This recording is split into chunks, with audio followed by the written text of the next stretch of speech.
मेरी माँ के मरने के बाद मैं अपना खाला के पास चली गई थी और उनके ही घर में रहती थी, लेकिन खाला अपने शौहर के सामने मुझे आने ना देते। और वैसे तो मैं बहुत ही ज्यादा खूबसूरत थी, शायद इसीलिए मुझे खालों के सामने नहीं आने देते थे। एक दिन किसी वजह से खाला का इंतकाल हो गया तो मैं बिना पर्दा किए ही खालों के सामने आ गई। खाला ने जब मुझे देखा तो अपनी नजरें नहीं हटा रहे थे। मैंने इस बात उनसे सर झटक दिया और खाला के चले जाने के बाद अब मैं और खालू घर में अकेले हो गई थी। खालू जब भी मुझे देखते तो गंदे गंदे इशारे करने लगते। मैं तो इनके ऐसे इशारों को देखकर घबरा जाती। खालू अब तो मुझे बहुत ही गंदे नजरों से देखने लग गए थे। अब मैं इस घर से भाग जाना चाहती थी और जैसे ही एक रात इस घर से भागने की तैयारी कर चुकी थी तो आधी रात में खालू मेरे कमरे में आ गए और आते ही मेरे साथ जबरदस्ती करने लगे थे।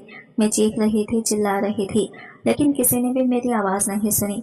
खालू मेरा दुपट्टा निकाल के फेंक दिए थे और मुझे बहुत मजबूती से जकड़ चुके थे। जैसे ही मैंने भागने की कोशिश की तो उन्होंने मुझे बेड पर लिटाकर मेरे साथ, मैं तो इनकी शिद्दत भी बर्दाश्त नहीं कर पाई थी। मुझे बहुत तकलीफ हो रही थी। मुझे उठकर अब तो चलने भी नहीं हो रहा था। मेरे पैर लड़खड़ा रहे थे। मेरे खालू इस हालत में मुझे देखकर एक शैतानी हंसी हंस रहे थे। जैसे ही मैंने कमरे का दरवाजा खोलने की कोशिश कर रही थी तो फिर से खालू ने मुझे पीछे से आकर, मशीन खटखट चल रही थी तो ये खटखट की आवाज मेरी गहरी नींद में खलल डाल रही थी। मैं करवटे पे करवटे बदलती जा रही थी मगर मशीन की खटखट की आवाज से मुझे एक पल के लिए भी चैन नहीं दे रही थी। ऊपर से सूरज की किरण भी मेरे चेहरे पर मार रही थी।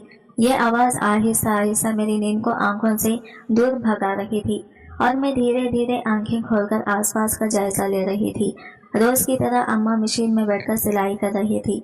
कमजोर निगाह का मोटा सा चश्मा आंखों पर टीका हुआ था जो बार बार फिसलते हुए नाक पर आ टिकता था और निगाहें मुसलसल मशीन पर टिकी हुई थी। अम्मा सुबह सवेरे ही सिलाई मशीन लेकर बैठ जाती। ये इस घर का रोज का मामूल था। फिर अम्मा होती और इनकी सिलाई मशीन होती। सिलाई मशीन तो पुराने जमाने की हो चुकी थी तो इस मशीन की आवाजें पूरे घर में गूंजती थी और रोजाना मेरी आंखें इस आवाज से खुल जाती थी। मैं तो इस खटखट की आवाज से बहुत तंग आ चुकी थी। कभी कभी अम्मा से कहती कि अम्मा सुबह सुबह आप मशीन चलाया ना करें, तो अम्मा की ऐसी बातें सुनने को मिलती तो मेरे कानों में से धुआं निकलने लगता। इसलिए मैं अम्मा को कुछ भी ना कहती और अपने काने बंद करने की कोशिश करती। लेकिन हमारे घर का चूल्हा भी सिलाई मशीन से ही चल रहा था। अगर ये मशीन ना होती तो हम भूखे ही मर जाते थे। हमारा इस दुनिया में कोई नहीं था, बस अम्मा की एक बहन थी जो हमारा हालचाल पूछने के लिए घर आ जाया करती थी। मेरी अम्मा की छोटी बहन मुझसे और अम्मा से बहुत प्यार से पेश आती थी और वो हमसे प्यार भी बहुत करती थी। वो हमारे घर जब भी आती थी तो यही बात करती थी। इनके माँ बाप यानी मेरे नाना नानी के चले जाने के बाद मेरी अम्मा ने छोटी बहन को एक माँ का प्यार देकर पाला था और इनकी शादी भी अम्मा ने ही करवाई थी। एक तरह से वो अपनी बड़ी बहन को एक माँ की तरह समझती थी। मेरी माँ की बहन ही थी जिसने अब्बा के मरने के बाद भी उन्होंने हमसे मुंह नहीं मोड़ा था, बल्कि खैरियत जानने के लिए रोज हमारे घर आ जाया करती थी और थोड़ी बहुत हमारी मदद भी कर दिया करती थी। लेकिन मेरी अम्मा अपनी बहन से कोई भी मदद नहीं लेती थी क्योंकि मेरी अम्मा खुददार थी। वो इनसे किसी भी तरह की कोई भी मदद नहीं लेती थी। अब्बा के मरने के बाद यही वजह से वो सिलाई मशीन पर बैठा करती थी घर का खर्चा चलाने के लिए, और वो मोहल्ले की तमाम औरतों के कपड़े सिलाई करती थी। इसी तरह खींच तान कर हमारा गुजारा हो ही जाता था और हमें किसी के सामने हाथ नहीं फैलाने पड़ते थे। खाला अम्मा की मदद इस तरह से भी कर दिया करती कि वो अम्मा को अपने मोहल्ले से भी औरतों के कपड़े सिलाई करवाने के लिए ले जाती थी। इसी तरह अम्मा के पास काम और ज्यादा आ जाता था और चंद पैसे भी मजीद आ जाते थे। जब मेरे अब्बा जिंदा थे तब हमारे हालात इतने बुरे नहीं थे। अब्बा कहीं से भी कमा कर ले आते थे और घर का चूल्हा चौखा चल जाया करता था। मगर फिर अब्बा को एक ऐसी बीमारी ने आंख घेरा जिसने देखते ही देखते अब्बा को दीमक की तरह चाट लिया। अब्बा दिन ब दिन कमजोर होते जा रहे थे और सेहत गिरती जा रही थी। पहले जो कभी इनकी सेहत काबिल रक्श हुआ करती थी, अब वह सिर्फ हड्डियों का ढांचा मालूम होते थे। अम्मा इनकी ये हालत देख देख कर हौलती रहती थी, मगर अब्बा ने फिर भी इस हालत में कमाना नहीं छोड़ा था। वो अपनी जिम्मेदारी बाखूबी पूरी कर रहे थे। आहिस्ता आहिस्ता जब अब्बा तबीयत ज्यादा खराब होती गई तो इनकी हिम्मत भी जवाब देती गई और वो बिस्तर से भी उठने के काबिल भी नहीं रहे थे। मैं और अम्मा इनकी यह हालत देखकर चुप चुप के आंसू बहाते रहते थे। जिस कदर अब्बा तकलीफ में इस दुनिया से गए थे, हम इनके लिए बस यही दुआ करते रहते थे कि इनके लिए आसानी हो जाए। क्योंकि इनकी यह हालत देख देख कर हमारा दिल करता रहता था। और फिर एक दिन जिंदगी ने अब्बा से मुंह मोड़ लिया और मौत अब्बा के मेहरबान हो गई। वो दिन हमारे लिए क़यामत का दिन था। हमारा वाहिद सहारा इस दुनिया से चला गया था। अब्बा के चले जाने के बाद मैं और अम्मा बिल्कुल ही खाली हाथ रह गई थी। घर में जो भी जमा पूंजी थी वो सब अब्बा की दवाइयों पर लग चुकी थी। अब हमारे पास फूटी कौड़ी भी नहीं थी। ऐसे में मेरी खाला ने हमारी बहुत मदद की। उन्होंने अपने घर से सिलाई मशीन ले आकर अम्मा को दे दी ताकि इस तरह हमारे घर का चूल्हा जलता था। ये वजह भी थी कि हम लोग खाला भी बहुत कदर करते थे, क्योंकि ये वही वाहिद रिश्तेदार थी जो बुरे वक्त में हमारे काम आई थी, वरना सारे अपनों ने हम लोगों से मुंह मोड़ लिया था।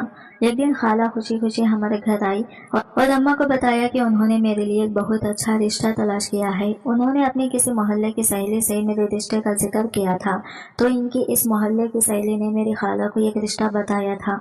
जब खाला ने इस रिश्ते के बारे में सुना तो इन्हें ये रिश्ता ठीक लगा और वह अम्मा से बात करने चली आई। अम्मा तो पहले ही इस इंतजार में बैठी थी कि कहीं से कोई अच्छा रिश्ता आए और वो मेरा बोझ अपने सर से उतार फेंके, क्योंकि जब से अब्बा इस दुनिया से गए थे अम्मा बहुत कमजोर होकर रह गई थी।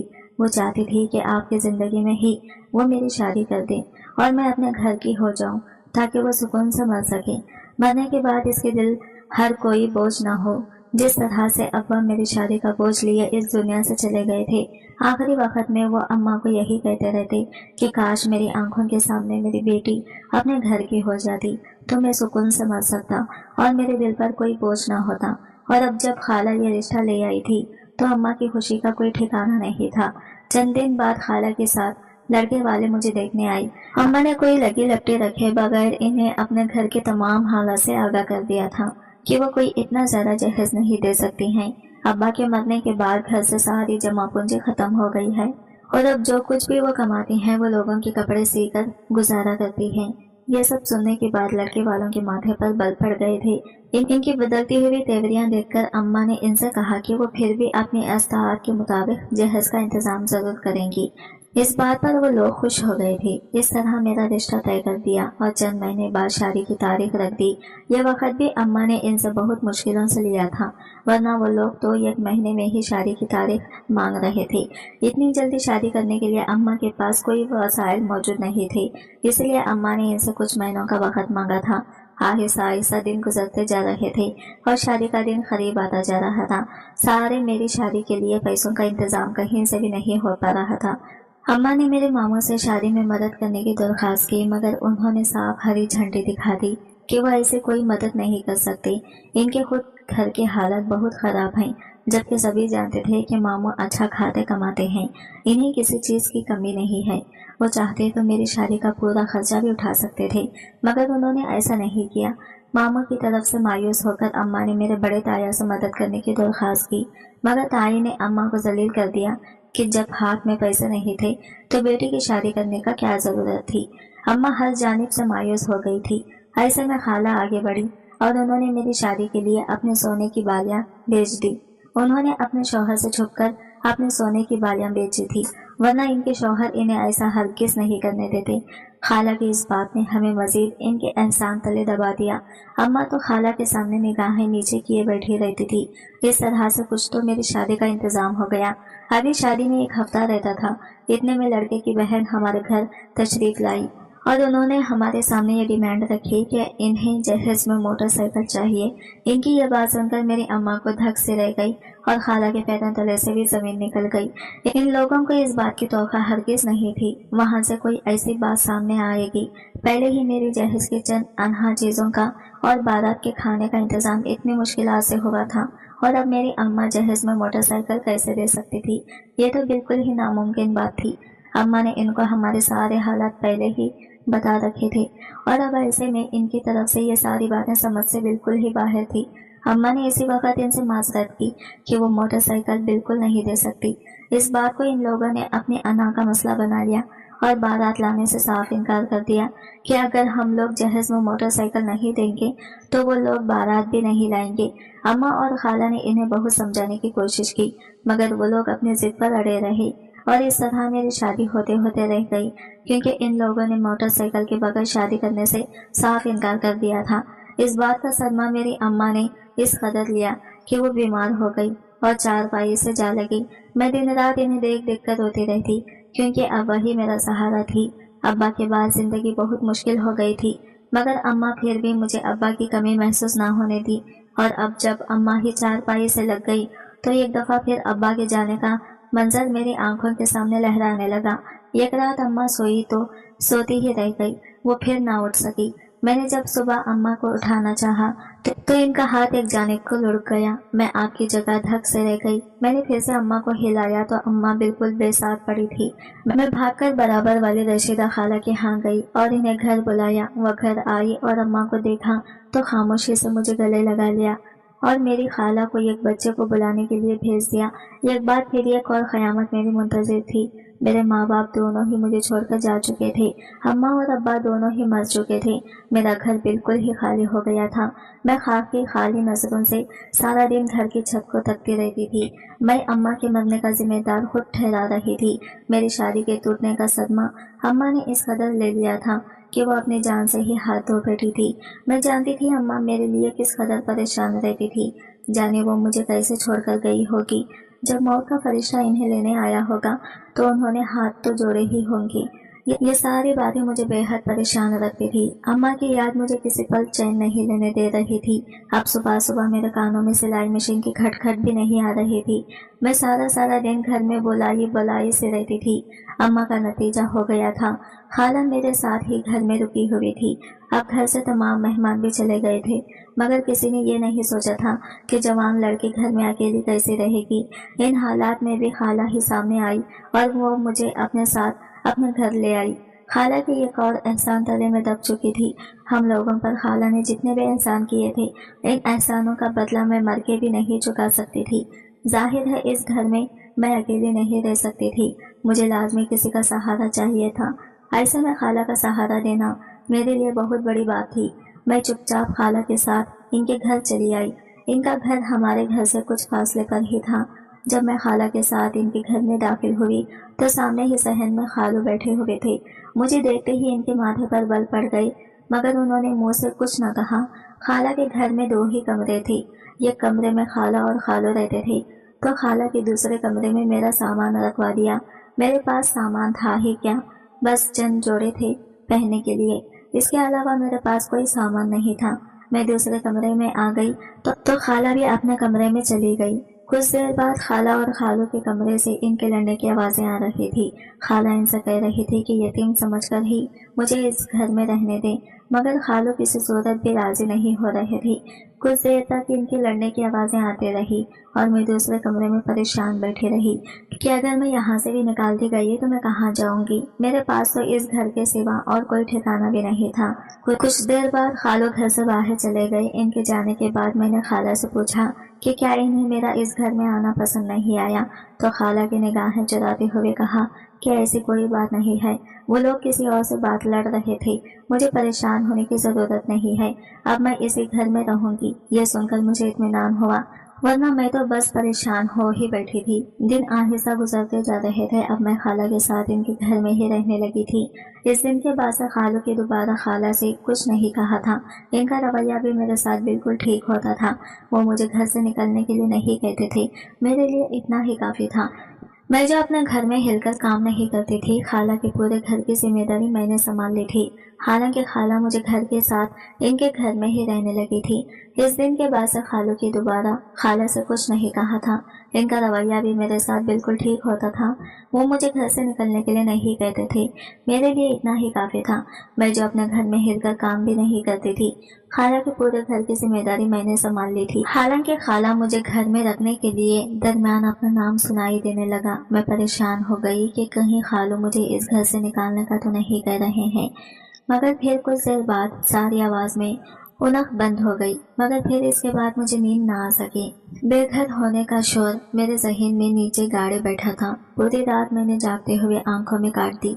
मुझे एक पल के लिए भी नींद नहीं आई। सुबह उठते ही मैंने खाला से रात के मुताल्लिक़ पूछा तो उन्होंने बात गोल कर दी और अपनी इस लड़ाई के मुताल्लिक़ मुझे कुछ नहीं बताया। मगर मुझे खाला कुछ परेशान सी दिखाई दी और होता दिन भी वो खोई खोई रही।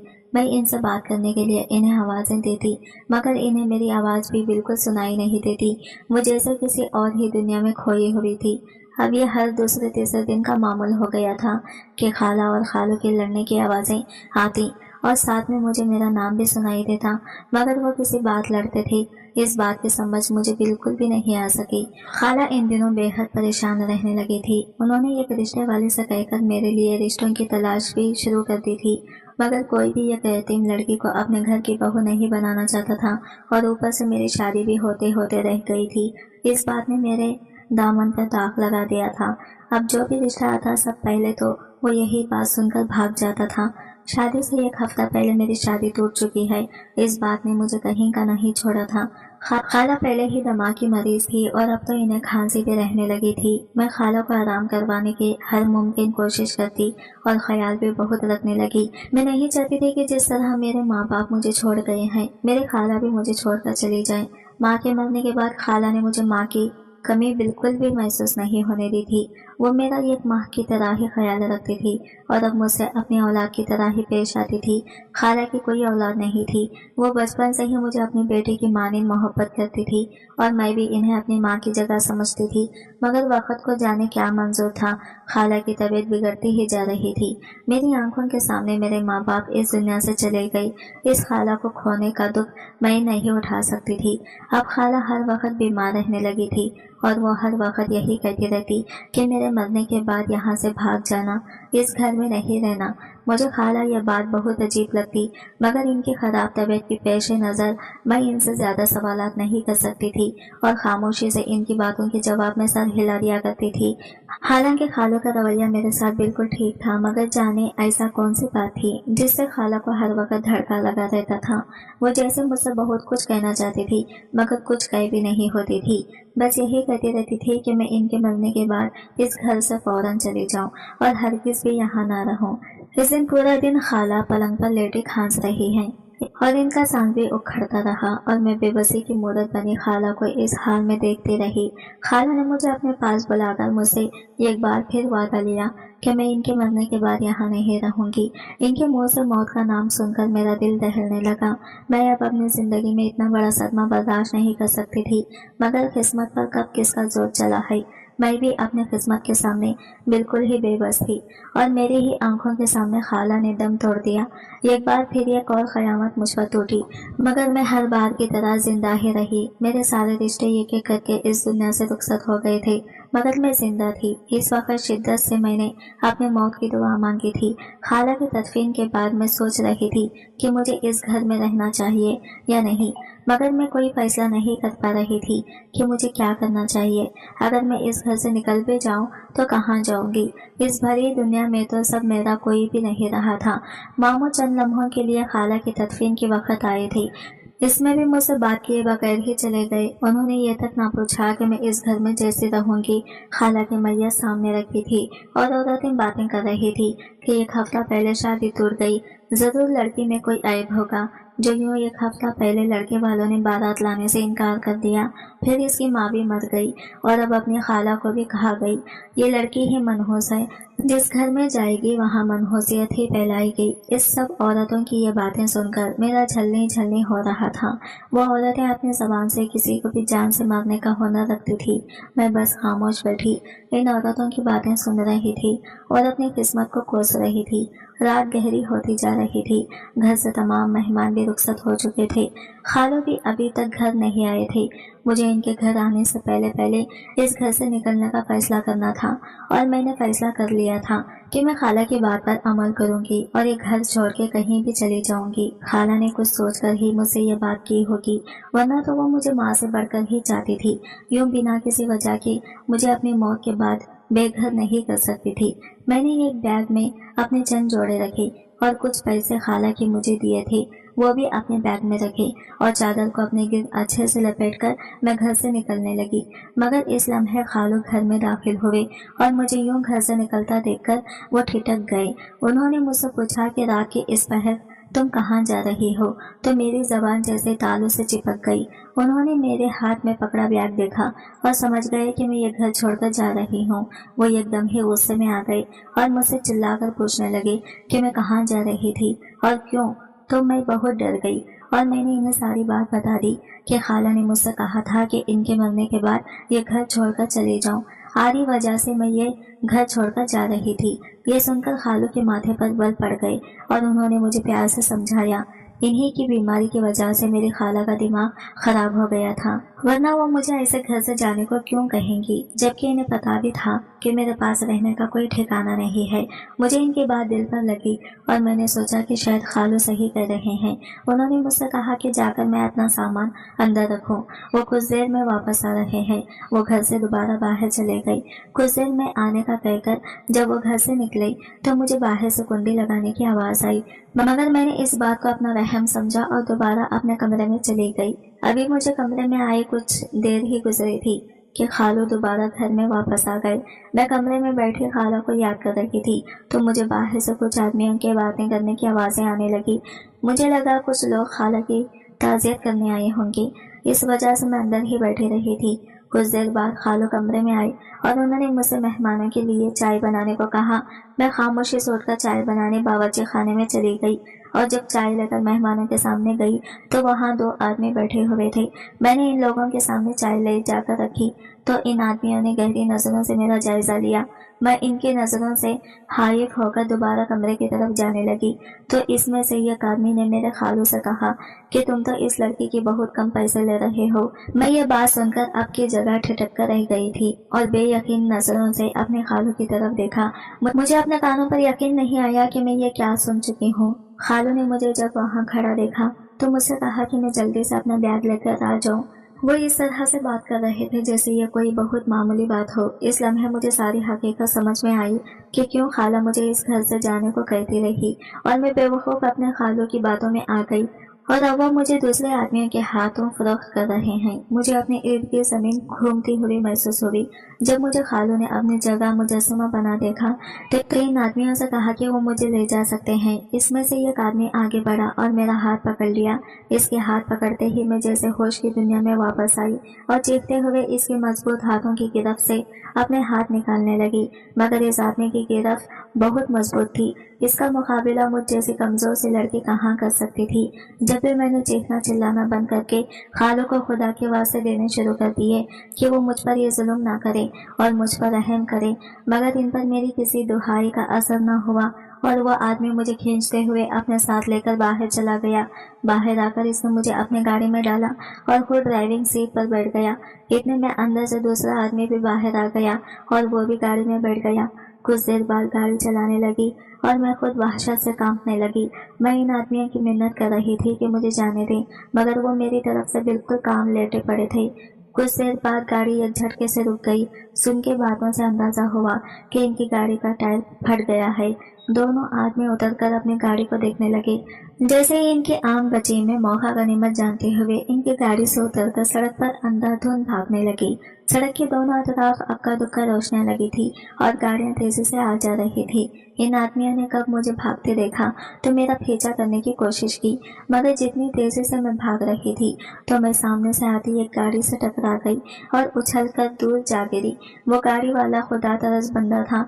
इसने मुझे देखकर अपनी गाड़ी रोक ली। वो आदमी मेरा इतना बुरा एक्सीडेंट देखकर अपनी जगह आकर रुक गए और मुझे मरने के लिए छोड़कर फरार हो गए। इस गाड़ी वाले ने मुझे उठाकर हॉस्पिटल पहुंचाया। जब मैं होश में आई और खुद को हॉस्पिटल में पाया तो शुक्र अदा किया कि मैं इन आदमियों से बच गई हूँ, वरना जाने वो मेरा कहाँ हशर करते। कुछ देर बाद एक आदमी अंदर आया और इसने अपना तारुफ करवाया कि इसकी गाड़ी से मेरा हादसा हुआ था। जब भी वो मुझे उठाकर यहाँ हॉस्पिटल ले आया, इसने मुझसे मेरे घर का पता पूछा तो मैं रोने लग गई, क्योंकि इसके सिवा मेरे पास और कोई चारा भी नहीं था। मैंने इस आदमी को सारी तफसील बताई और इसे इल्तिजा की कि वो मुझे किसी दारुल अमान छोड़ाए, क्योंकि अब दुनिया में मेरा कोई नहीं है। वो कुछ देर तक सोचता रहा, फिर इसने अपनी बीवी को फ़ोन करके मेरे बारे में सारी तफसील बताई और अपनी बीवी से मेरी बात भी करवाई। फिर अपनी बीवी की इजाज़त से वो मुझे अपने साथ अपने घर ले आया। इस आदमी की बीवी बहुत रहमदिल थी। इसने मुझे अपने घर में जगह दी। मैं कुछ साल तक इन मेहरबान लोगों के पास रही। फिर इन लोगों ने एक अच्छी जगह मेरा रिश्ता देकर मेरी शादी कर दी। शादी से पहले मैंने अपने होने वाले शौहर को अपने बारे में सारी हकीकत बता दी थी, ताकि शादी के बाद कोई परेशानी ना हो। उन्होंने भी मुझे मेरी हकीकत के साथ दिल से कबूल किया। आज मैं अपने घर में पुरसुकून जिंदगी बसर कर रही हूँ। मुझे अक्सर अपने माँ बाप और खाला की बहुत याद आती है। आज की वीडियो कहानी आपको कैसी लगी कमेंट करके ज़रूर बताएगा, और वीडियो अच्छी लगी है तो लाइक शेयर ज़रूर कीजिएगा, हमारे चैनल को सब्सक्राइब करें फ्रेंड्स। मिलते हैं अगले नई वीडियो के साथ, तब तक के लिए बाय बाय, टेक केयर, अल्लाह हाफिज़।